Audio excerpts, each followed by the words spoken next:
जो घटनाक्रम हुआ है हम सब वाकिफ हैं और इसको मैं सीधे सीधे इस चीज़ से जोड़ रहा हूँ क्योंकि ये वर्चस्व की लड़ाई है। और आपसे मैं मीडिया के माध्यम से सवाल पूछना चाहता हूँ कि ऐसा क्या होता है कि बाबा साहब की मूर्तियाँ तोड़ी जाती हैं। वो एक सिंबल है, वो ऐसे प्रतीक है कि वो उसको तोड़ना है। नीलम को जब से मैं जेलों में हूँ तब से जानता हूँ, जिस तरह की जुझारू और लड़ाकू रही हैं, वो कुछ भी इतना सक्षम है कि उत्तर दे सकती थी, लेकिन उन्होंने ऐसा कुछ नहीं किया। वो एक अध्यापक की, एक शिक्षक की गरिमा को बनाए रखते हुए चीज़ों को और अपने सामाजिक न्याय के लिए आवाज़ उठाया। तो नीलम पर जो थप्पड़ पड़ा है वो एक प्रतीक के रूप में इस पूरे संस्था में या जो काम कर रहे हैं उनके लिए बताया गया कि देख लो तुम्हारी औकात क्या है। यानी मुझे तो ये नहीं समझ में आता है कि उनके अंदर इस जाति मानसिकता इस तरह से हावी कि हौसला आ जाता है, जहाँ पर कि इतने सारे एक्ट और रेगुलेशन है, उसके बावजूद फिजिकल हो जाते हैं। ये अपने आप में बड़ी ही निंदनीय और अशोभनीय बात है। और इस पे अभी तक मुझे ये सरप्राइज हो रहा है कि यूनिवर्सिटी ने भी कोई संज्ञान नहीं लिया, किसी तरह के प्रिंसिपल को डिक्टेट नहीं किया है। प्रिंसिपल ने 17 तारीख को हम लोगों के दबाव में जो है गैर शैक्षणिक और शैक्षिक साथी वहाँ गए, उनके दबाव में प्रिंसिपल के साथ 2 घंटे बहस हुई। उसके बाद उन्होंने तो डायरी किया। ये भी अपने आप में सोच रहे कि आखिर ऐसी मानसिकता क्या थी कि जो इतने दबाव के बाद उस एक सिंपल सी कंप्लेंट को वो रजिस्टर नहीं करें। तो प्रिंसिपल पर भी मैं तो ये इस आज के माध्यम से, इस कॉन्फ्रेंस के माध्यम से कर रहा हूँ कि जो हायर अथॉरिटी हो प्रिंसिपल पर भी एक्शन ले कि इस तरह की घटना, इतनी बड़ी घटना हो जाती है जहाँ पर आप एक एप्लीकेशन स्वीकार नहीं करें, उसको डायरी नहीं करें और उसके साथ साथ कोई उस पर संज्ञान नहीं ले रहे हैं। और जो इस तरह का अपराध करने वाला वो खुलेआम घूम रहा है और इस तरह की चीज़ें फेसबुक पर वो सीधे सीधे स्वीकार भी कर रहा है कि ऐसी घटना हुई है, तो उसने ऐसा फिजिकल वायलेंस किया है।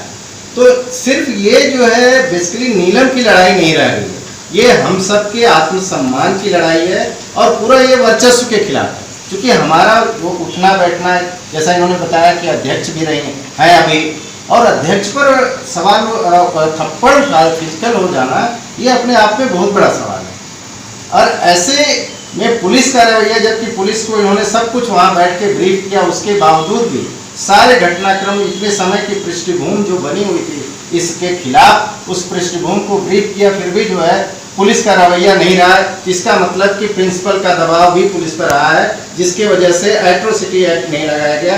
इसलिए मैं जो है जो SHO जो भरत नगर है वहाँ जो पुलिस स्टेशन, उसकी भी खिलाफ कार्रवाई होनी चाहिए कि सब कुछ संज्ञान में होते हुए क्यों इस तरह की टालमटोल की जा रही है। तो हम सब के लिए पूरा ये एक सामाजिक न्याय की लड़ाई है, जिसके लिए हम लोग लगातार, जिसके लिए अभी तक हमने देखा कि इतिहास गवाह है कि यहाँ पर एक तो न्याय मिलता नहीं है, सब कुछ है लेकिन न्याय नहीं मिलता। जैसा उन्होंने कहा कि भाई प्रेसिडेंट को भी मंदिर में धक्का दे दिया था, कुछ नहीं होता। ये प्रतीक पर हमला करते हैं, जो बोलता है उस पर हमला करते हैं।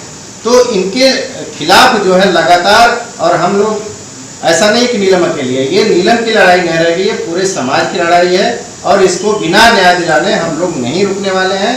और ये आप सब जितने भी सोशल मीडिया हैं, विशेषकर उनको मैं इस माध्यम से, आप लोगों के माध्यम से, आप लोगों ने जिस तरह से इस इशू पर इस इशू को समाज के सामने, विद्वत समाज के सामने जो है उसके सामने लाए हैं, एक आप लोगों का आभार है। और बातें हो चुकी हैं, शुक्रिया, बहुत बहुत धन्यवाद। नीलम, डॉक्टर नीलम के हौसले को सलाम करते हैं, क्योंकि जब कोई इस तरह की घटना किसी के साथ अचानक हो जाती है तो ऐसे वक्त में समझ में नहीं आता कि किस तरह से उसको फेस करें और उससे कैसे उभरें। तो इन्होंने जिस तरह से अन्याय अत्याचार की लड़ाई लड़ी है उसको कंटिन्यू किया है, उसका विरोध किया है, जिस जज्बे के साथ, जिस हौसले के साथ, उसको हम सलाम करते हैं। साथ ही साथ इस बात को भी हम सलाम करते हैं कि इन्होंने लड़ाई में संवैधानिक तरीका चुना है। बदले में ये भी थप्पड़ मार सकते थे, लेकिन वो हमारा तरीका नहीं है। हमारा एक कानूनी और संवैधानिक तरीका जो संविधान हमें मतलब तरीका बताया है। इस घटना को जैसे डॉक्टर कंचन और डॉक्टर गीता सहारे ने कंडेम किया है, मैं भी पुरजोर तरीके से कंडेम करता हूँ और इसको मानता हूँ कि हमारे सारे जो SC ST OBC और deprived social group Delhi university में और देश में हैं, ये सबके लिए थप्पड़ है, केवल डॉक्टर नीलम के लिए नहीं है, ये सबके लिए थप्पड़ है। जैसा कि कहा जाता है कि जातिवाद केवल गांव में है, शहरों में तो जातिवाद नहीं है, खत्म हो चुका है। मैं जातिवाद की एक जो बहुत कोर फीचर है, विशेषता, उसको मैं बताना चाहता हूँ कि जातिवाद का मतलब है कि जो अपर कास्ट का वर्चस्व है, जब तक आप उसको चैलेंज नहीं करेंगे तब तक आपके साथ वो फिजिकल एट्रोसिटी और दुर्व्यवहार भी नहीं करेंगे। इसका दूसरा अर्थ ये हुआ कि अगर आप मनुस्मृति और चतुर्वर्ण व्यवस्था के नियम के हिसाब से चलते रहेंगे, संविधान की बात नहीं करेंगे, अपने अधिकार की बात नहीं करेंगे, तब तक उनको आपकी ज़िंदगी से और बाकी चीज़ों से कोई आपत्ति नहीं है। लेकिन जैसे उनके वर्चस्व को आप चैलेंज करेंगे, आप संविधान की बात करेंगे, आप अपने अधिकार की बात करेंगे, वैसे चाहे आप गांव में रहें या शहर में रहें या दिल्ली विश्वविद्यालय में रहें, जातिवाद हर जगह है, उसी रूप में हो रहा है। और रूप क्या है कि जब आप वर्चस्व को चैलेंज कर देंगे कि नहीं, नियम के हिसाब से ये होना चाहिए, तब उनको लगेगा कि आप होते कौन हैं, आपकी असली औकात तो ये थी, आपकी असली औकात तो ये थी। और अगर अभी भी आप नहीं समझ रहे हैं, तब फिर आपको मतलब पब्लिक में बेइज्जती की जाएगी, आपको पब्लिक में कंडेम किया जाएगा, शेम किया जाएगा, इंसल्ट किया जाएगा, ह्यूमिलिएट किया जाएगा। तो गांव और शहर में कोई फर्क नहीं है, फर्क सिर्फ इस बात का है कि अगर हम गुलामों की तरह जिंदगी जिए तब उन्हें कोई आपत्ति नहीं है और वो हमारे पास साथ वायलेंस भी नहीं करेंगे, हमारा अपमान भी नहीं करेंगे। लेकिन जब हम बाबा साहब अम्बेडकर के बताए हुए संविधान के हिसाब से चलेंगे, अपने अधिकार की डिमांड करेंगे, तब हमें इन्हीं तरह की अपमान का और बाकी चीज़ों का सामना करना पड़ेगा। मैं यहाँ पर कुछ कल से नीलम से बात हुई है, तब से मैं काफ़ी इस बारे में सोच रहा था कि इस तरह की घटनाएं तो दिन प्रतिदिन होती रहती हैं। दिल्ली विश्वविद्यालय में भी घटनाओं की एक लंबी कड़ी है। इसमें मैं घटना ना हो फ्यूचर में, उसके लिए मेरे कुछ सजेशन है जो मैं यहाँ पर बताना चाहता हूँ। पहली बात तो ये है कि डॉक्टर नीलम एसोसिएशन की प्रेसिडेंट है, तो इनका सीधा पब्लिक में शेम और इंसल्ट करने का केस बनता है, लीगल केस, कि इतनी बड़ी पोस्ट में होते हुए कॉलेज लेवल की सबसे बड़ी पोस्ट स्टाफ एसोसिएशन की प्रेसिडेंट, सारी टीचर की रिप्रेजेंटेटिव है और टीचर के लीडर के साथ इस तरह अपमान की घटना अपने आप में डेफेमेशन का केस बनता है। तो इस पर भी हमें लीगल ओपिनियन ले करके इस पर हमें आगे बढ़ना चाहिए। जैसे गीता सहारे मैडम ने कहा कि हमें MP में भी और पार्लियामेंट में भी इस बात को मतलब कोशिश करनी चाहिए कि वहाँ पर भी आवाज़ उठे, वहाँ पर भी आवाज़ उठे और वहाँ से भी प्रेशर बने। इसके अलावा डूटा के भी कल लोग बहुत सारे लोग कॉलेज में आए हुए थे, तो डूटा के लिए भी मेरा सजेशन 2-3 सजेशन है। नंबर 1, डूटा इस घटना को राइटिंग में नंबर 1 हमें कोशिश करनी चाहिए कंडेम करें। दिल्ली यूनिवर्सिटी टीचर एसोसिएशन इसको राइटिंग में कंडेम करे। दूसरा सजेशन मेरा ये है कि राइटिंग में डूटा जो भी कल्प्रिट टीचर है, जो भी अपराधी टीचर है जो इतनी दुस्साहस की हैं, उन्हें SC ST एक्ट के तहत उनके खिलाफ कार्रवाई हो। डूटा इस बात की डिमांड करे और वो लेटर डॉक्टर नीलम को भी दे कि वो अपनी लीगल लड़ाई में जहां वो चाहे वहां यूज कर सके। तीसरा मेरी सजेशन ये है कि ये जो घटना हुई है इसमें प्रिंसिपल और जो अपराधी टीचर है दोनों की साठगांठ है, इसमें कोई किसी तरह का डाउट नहीं बचा है। अगर प्रिंसिपल जैसा कि डॉक्टर नीलम को कल एक शो काज नोटिस दी है और उसमें उन्होंने लिखा है कि डॉक्टर नीलम ने उनको मारा है, बाल पकड़ खींचा और रजिस्टर फाड़ दिया है, वो जो इनको लेटर मिला है और जो वस्तु स्थिति है बिल्कुल क्लियर है कि अगर रजिस्टर फाड़ दिया होता तो उसके मिनट्स भी नहीं होते। मिनट्स उन्होंने फेसबुक में लगा रखे, फेसबुक में मिनट्स हैं। डिपार्टमेंट की मीटिंग थी, डिपार्टमेंट के सारे टीचर हैं जो मौजूद हैं और जानते हैं कि डॉक्टर नीलम ने हाथ नहीं उठाया है। तो अगर प्रिंसिपल अपनी अथॉरिटी का मिसयूज कर रही है उस अपराधी टीचर को बचाने के लिए, तो डूटा और बाकी हमारे जितने भी टीचर हैं उनकी जिम्मेदारी बनती है कि नीलम के पक्ष में विटनेस के रूप में खड़े हो कि घटना की सच्चाई ये है और हायर अथॉरिटी को बताएं कि सच्चाई ये है। और प्रिंसिपल इसमें अपनी अथॉरिटी का मिसयूज करके एक अपराधी टीचर को बचाने की जो कोशिश कर रही है, उस कोशिश को हम सब लोग मिल करके नाकाम करें कि प्रिंसिपल इसमें सफल ना हो। चौथी सजेशन मेरी है कि जो हमारे एसी और ईसी मेंबर का कंचन यहाँ पर है, अच्छा, और भी हम अपनी आवाज वहां तक पहुंचा सकते हैं जो अपने मेंबर होंगे। एसी में रिजोल्यूशन पास होना चाहिए कि दिल्ली यूनिवर्सिटी में एक कमेटी बने, और अगर हम ये मानते हैं सचमुच में, जैसा कि बार बार कहा जाता है दिल्ली यूनिवर्सिटी में कि हम एक संस्था है और जाति, वर्ण, रंग भेद, धर्म भेद को हम नहीं मानते हैं, तो अगर एक हम संस्था के रूप में आगे बढ़ना चाहते हैं, तो जब से दिल्ली यूनिवर्सिटी बनी तब से लेकर के अभी तक SC ST OBC के सैकड़ों टीचर हैं जिनके साथ अपमान हो चुका है। दिल्ली यूनिवर्सिटी की हाईएस्ट अथॉरिटी जितने लोगों के साथ अपमान, अन्याय, अत्याचार हुआ है उस पर माफी मांगे। और माफी मांगने से मतलब ये नहीं है कि हमारा जो दर्द है, कष्ट है, अपमान वो चला जाएगा। इसका मतलब ये है कि माफी मांगने से कम आप जो गलती की है उस गलती को स्वीकार कर रहे हैं कि हमसे गलती हो गई है, और उस गलती का फ्यूचर में आप रिपीट नहीं करेंगे, उसको सुधार करेंगे, इसलिए माफी जरूरी है। और लास्ट मेरी सजेशन है कि डूटा से हमें रिक्वेस्ट करना चाहिए कि दिल्ली यूनिवर्सिटी में एक सिग्नेचर कैंपेन चलाई जाए टीचर के बीच में, और सिग्नेचर कैंपेन में जो टीचर अपराधी टीचर है जो उन्होंने इस तरह की घटना करी है उनके खिलाफ SC ST एक्ट के तहत कार्रवाई की जाए। उसके लिए सिग्नेचर कैंपेन करने के बाद प्रिंसिपल को और वाइस चांसलर को उसको सबमिट किया जाए, और फेडकूटा जो हमारा उसके तहत एक पूरे देश भर में हमें सिग्नेचर कैंपेन करानी चाहिए।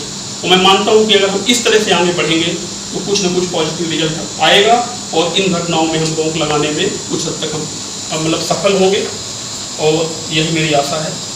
थैंक यू मुझे टाइम देने के लिए, धन्यवाद। अगस्त को शायद एकेडमिक काउंसिल मीटिंग है, तो मैं इस माध्यम से अपील करना चाहता हूँ जो एकेडमिक काउंसिल के जितने भी मेंबर हैं वो सभी लोग इस इशू को पुरजोर तरीके से एकेडमिक काउंसिल में उठाएं, और इस नीलम के को न्याय मिल सके ये सुनिश्चित करें। मेरे सभी एकेडमिक काउंसिल मेंबरों से जो है अपील है कि 26 तारीख को इस इशू को प्राथमिकता के तौर पर उठाएं।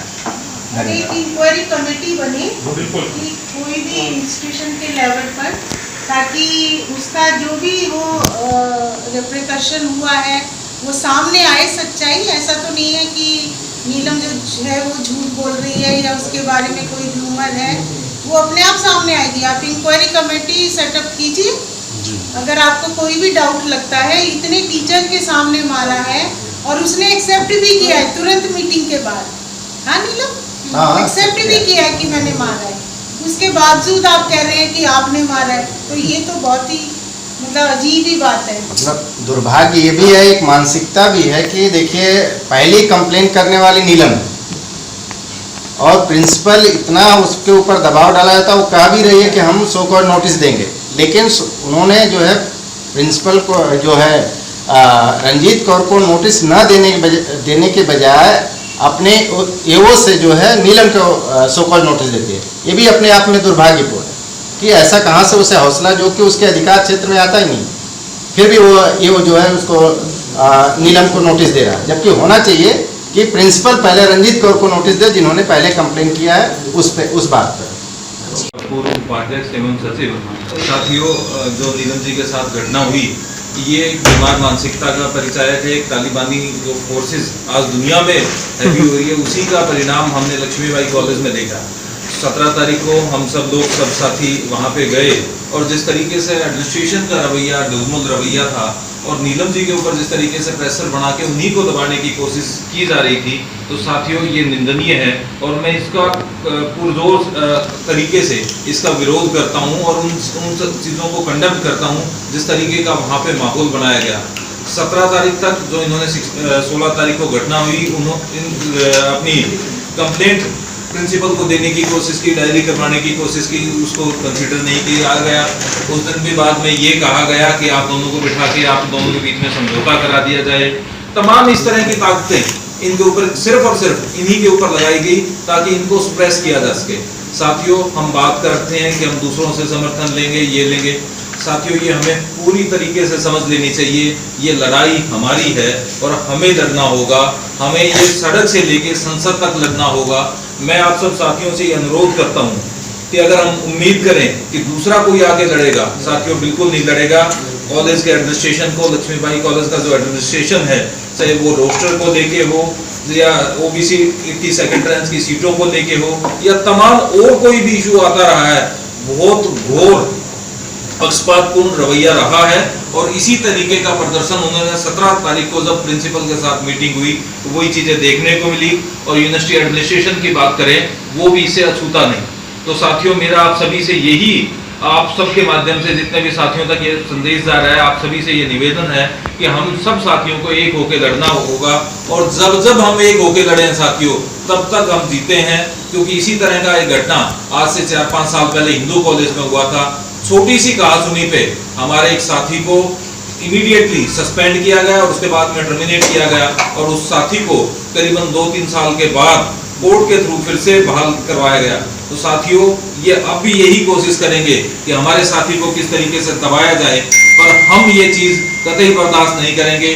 सभी हमारे जितने भी साथी हैं, टीचिंग के साथी हैं, जितने दलित साथी हैं, वो नीलम जी के साथ हैं, हमारे कर्मचारी साथी साथ हैं। हमें सिर्फ और सिर्फ एकजुट होके यहाँ यूनिवर्सिटी के अंदर भी और यूनिवर्सिटी से बाहर भी, और मैं तो आज आप लोगों से ये निवेदन भी करूंगा कि जल्दी से जल्दी एक धरना हम वीसी ऑफिस के सामने करें, ताकि एडमिनिस्ट्रेशन, जो गूंगाधर एडमिनिस्ट्रेशन है आज तक जिन्होंने संज्ञान नहीं लिया, पूरी मीडिया में, पूरे फेसबुक में, पूरे सोशल मीडिया के माध्यम से पूरे देश में ये बात हो चुकी है। और बहुत से साथियों का हमारे पास फोन भी आता है, संदेश भी आता है और इस घटना के बारे में जानना चाहते हैं। पर इस विश्वविद्यालय को इस बात से कोई फिक्र नहीं, कोई अपने साथी का, क्योंकि ये जिस तरीके की तालिबानी ताकतों ने ये करवाया, एक साथी का कितना मोरल डाउन करवाया, एक उसको इतना अच्छा एकेडमिकली साउंड होने के बावजूद किस तरीके से उसको डिमोरलाइज किया गया, ये सारी की सारी फोर्सेस हैवी हैं। तो साथियों, अगर हमें इस एक होके इनको लड़ना होगा और जब तक हम बाबा साहब के दिखाए हुए रास्ते पे नहीं चलेंगे, हम इसी तरीके से पिटते रहेंगे। हमें संगठित होना होगा और इनका मुंह तोड़ जवाब देना होगा। अगर हमने इसका आज शांत हो गए और हमने इस पे आज समझौता कर लिया, तो फिर कोई दूसरी नीलम प्रताड़ित होगी, हमारे बच्चे प्रताड़ित होंगे। जिस तरीके की मानसिकता उन्होंने अपने साथी के साथ दिखाई, तो हमारे और साथियों ने भी बताया कि वो भी टारगेट करके, क्योंकि पता चल जाता है हमारे अपने बच्चों को भी इसी तरीके से शोषण करते होंगे। तो साथियों, इस तरीके की चीजों पे हमें नियंत्रण करने की जरूरत है। और मैं आप सबके मीडिया के माध्यम से यही संदेश देता हूं साथियों, एक होके, संगठित होके हम इस लड़ाई को लड़ेंगे और लड़ेंगे तो जीतेंगे। जय भीम, जय भारत साथियों। कॉन्फ्रेंस जो ऑर्गेनाइज की है, मैं उनको, जिन्होंने इसमें पेन लिया इसको ऑर्गेनाइज, तो मैं उनको भी धन्यवाद देना चाहता हूँ। और dear this senior colleagues and this prayers this persons, जैसे कि जो अभी कल पूरे दिन मैं वहीं था, जो ये तमाचा मारा है वो सिर्फ नीलम के ऊपर नहीं मारा, ये पूरी दिल्ली यूनिवर्सिटी के टीचिंग कम्युनिटी के ऊपर थप्पड़ है। और उसके बाद जो बात आती है कि एक वो दलित टीचर है, उसके ऊपर थप्पड़ है, तो ये दुर्भाग्य है। मैं ये बड़ा दुर्भाग्य कि ये इस कॉलेज में और यहाँ के दिल्ली यूनिवर्सिटी में एक ही जगह नहीं हो रहा है, कई जगह हो रहा है। और यहाँ पर थोड़ा सा इन्होंने लीड ली है, तो ये सबको पता पड़ गया है। आप अदर स्टेट्स में देख लीजिए, किसी भी यूनिवर्सिटी में, बनारस हिंदू यूनिवर्सिटी में देख लीजिए, कई भी जगह इस तरह से केसेस हो रहे हैं और इन केसेस को दबाया जा रहा है। तो मैं ये देखा आज की डेट में जो डिस्क्रिमिनेशन है वो 26% तक लगभग बढ़ रही है, पर जो कन्विक्शन रेट है वो कितना है, सिर्फ 2% है। और 94% जो केसेस जो पेंडिंग पड़े हुए हैं। अब इसी से हमें पता पड़ता है कि हमारी जो सरकार है, कोई भी सरकार हो, कितनी इनसेंसिटिव है towards the cases of SC/ST या OBC। मैं SC/ST पे मैं ज़्यादा कहना चाहूँगा क्योंकि ज़्यादातर उत्पीड़न उनके ऊपर ही हो रहा है।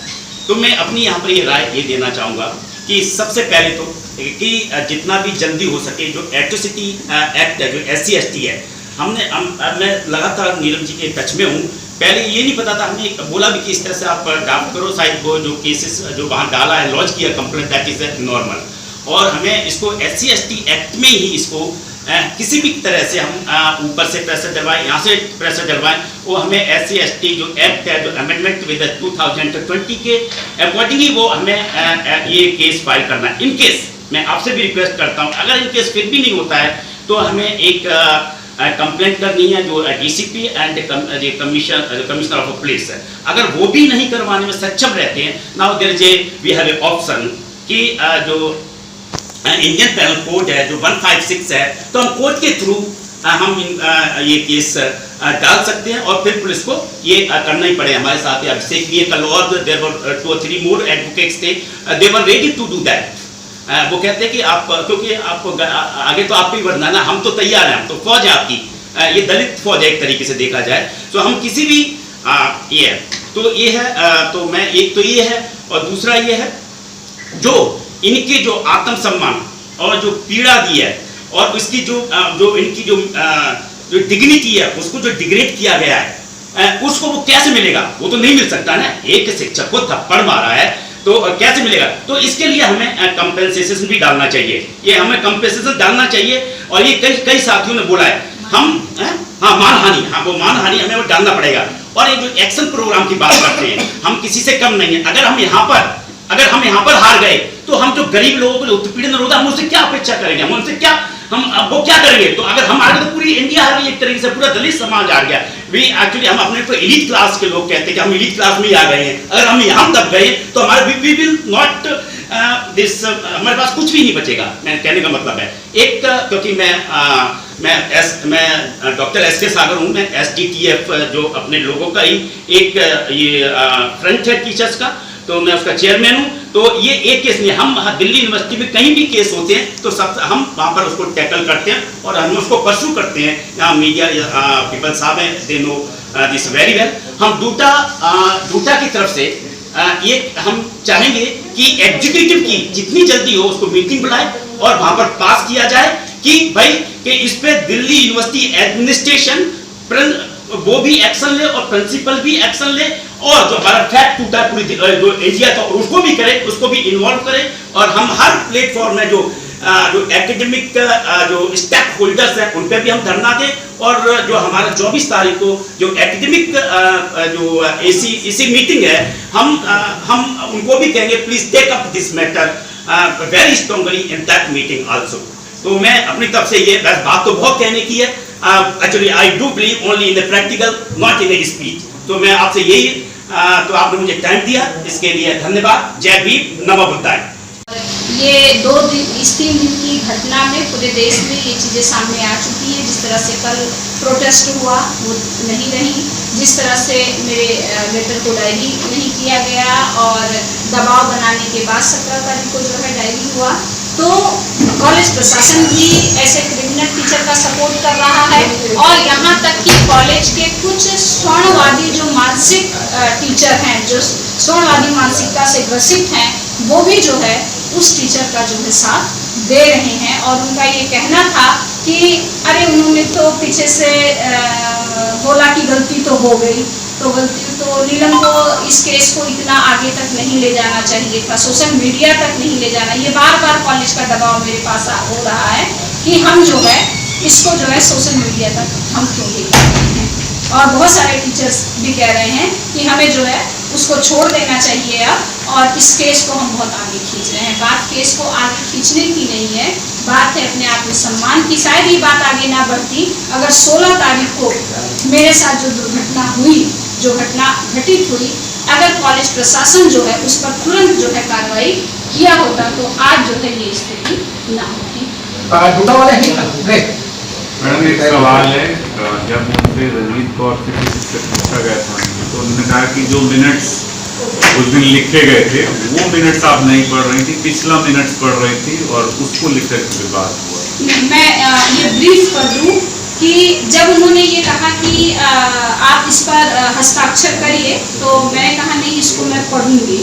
तो उन्होंने कहा मेरे पास इतना वक्त नहीं है, आप साइन करिए। मैंने कहा बिल्कुल नहीं, क्योंकि इससे पहले जो है हिंदी विभाग की जो मीटिंग हुई थी उस मीटिंग में मिनट्स बनाए गए थे जहाँ पर मेरा भी हस्ताक्षर है, लेकिन मैंने मिनट्स को पढ़ा और वहाँ पर मैंने एक पॉइंट रेज किया था वर्कलोड को लेकर, क्योंकि हमारे हिंदी विभाग में हमेशा जो है वर्कलोड जो है वो घटता रहता है और हमारे एडहॉक जो तदर्थ जो शिक्षक हैं उन पर हमेशा तलवारगिरी रहती है, जिसको लेकर मैं हमेशा पुरजोर विरोध करती रही हूँ कि हमारे एडहॉक साथियों को जो है मैं बाहर नहीं होने दूंगी और उनके लिए मैं अंतिम दम तक जो है लड़ाई लड़ूंगी। तो मैंने जब वो वर्कलोड कम हो रहा था तो मैंने उनसे ये बोला कि मैडम यहाँ पर आप लिखिए कि हिंदी डिपार्टमेंट के 17 सैंक्शन पोस्ट है और 15 अगर उस जो वर्कलोड बन रहा है 15 का बन रहा है, तो चूंकि ये कोविड का टाइम है इसलिए जो वर्कलोड है वो ऊपर नीचे हो रहा है, उसके बाद ये ठीक हो जाएगा। तो 17 सैंक्शन पोस्ट आप वहाँ पर दर्ज करिए। उन्होंने विभाग के सभी टीचर्स के सामने ये कबूल किया था कि हम जो है आपके इस बात को वहाँ नोट कर देंगे, लेकिन उन्होंने उस बात को नोट नहीं किया और काउंसिल मीटिंग में उस मिनट्स को पढ़ दिया गया और वो मिनट्स पास हो गया और 17 से हमारे पोस्ट को 15 कर दिया गया। हालांकि टीचर हमारे अभी 17 हैं लेकिन पोस्ट को 15 कर दिया गया।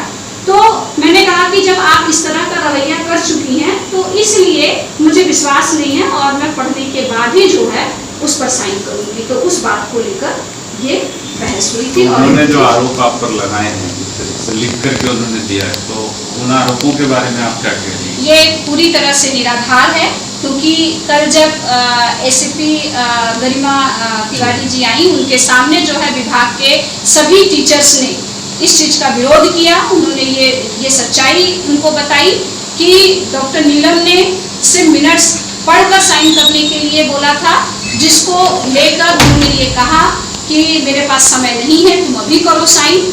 और उन्होंने थप्पड़ लगाया और रजिस्टर जो है मुझसे छीन लिया गया, वहाँ पर सिर्फ मेरा नाम लिखा है, साइन नहीं है। और गरिमा जी ने उनसे पूछा भी कि क्या इधर से भी कोई रिएक्शन हुआ। उन्होंने साफ इनकार विभाग के टीचर्स ने कर दिया कि मेरी तरफ से कोई रिएक्शन नहीं हुआ है और जो भी चीज़ उन्होंने लिखा है वो अपने आप को बचाने के लिए ये षड्यंत्र जो है वो रच रही हैं, जो सही नहीं है। आपका ये पत्र सोशल मीडिया पे घूम रहा है, कि हम तक नहीं पहुंचा है, तो उसमें 5 टीचर्स के साइन बताए गए, तो लोगों का कहना है कि बाकी टीचरों ने क्यों नहीं साइन? हाँ, इस पर यह है कि मैंने जैसा कि आप लोगों को बताया कि जिस समय ये घटना घटित हुई थी, मैं 2 घंटे तक इतनी स्तब्ध रह गई थी कि मैं मानसिक स्थिति में नहीं थी कि एक पत्र को अब ऐसा नहीं था कि मैं मार खाई और लेकर तुरंत कलम पेन और मैंने लिखना शुरू कर दिया।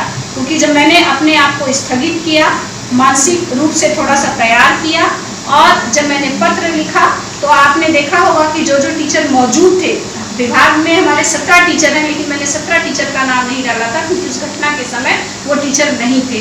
13 टीचर उस घटना के समय थे, मैंने उन टीचर का नाम डाला और चूंकि समय काफ़ी बीत चुका था, बहुत सारे टीचर्स जा चुके थे और जो टीचर उस समय मौजूद थे तो मैंने उन्हीं टीचर्स का जो है सिग्नेचर वहाँ पर ले लिया है और जितने टीचर हैं वो आज भी साइन करने के लिए तैयार हैं। कल जो आपको लेटर जारी किया गया वो शायद ईओ द्वारा जारी किया गया, क्या उसके पास पावर है उस तरीके के टीचर्स को तो ऊपर देने की? इस तरीके प्रिंसिपल ने क्यों नहीं दिया इस बारे में? ये मुझे बहुत ज़्यादा इसका नॉलेज नहीं है, लेकिन जहाँ तक मैं जानती हूँ कि ये पावर प्रिंसिपल को होता है।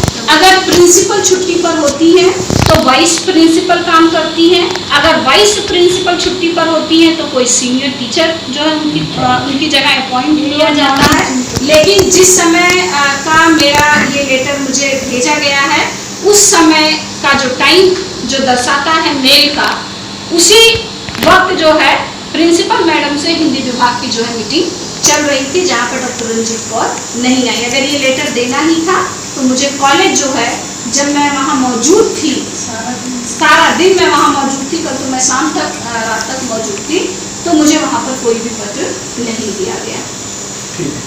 इस घटना का कितना प्रभाव जो आने वाले छात्र हैं उन पर पड़ेगा और उसके लिए आप क्या कहेंगे? बिल्कुल आप सही कह रहे हैं कि बतौर टीचर अगर देखा जाए तो ये बहुत जघन्य अपराध है और इस तरह की घटना पर अगर रोक नहीं लगाया गया तो ये एक परंपरा चल जाएगी कि कोई भी टीचर किसी भी टीचर पर हाथ उठा सकता है। खास तौर से विभाग में जो एक स्वच्छ वातावरण है कि अगर इंचार्ज है तो इंचार्ज का काम है वर्कलोड बनाना, इंचार्ज का काम है जो है लोगों की क्लास दे देना और वो क्लास जो है सुचारू रूप से चलती रहे।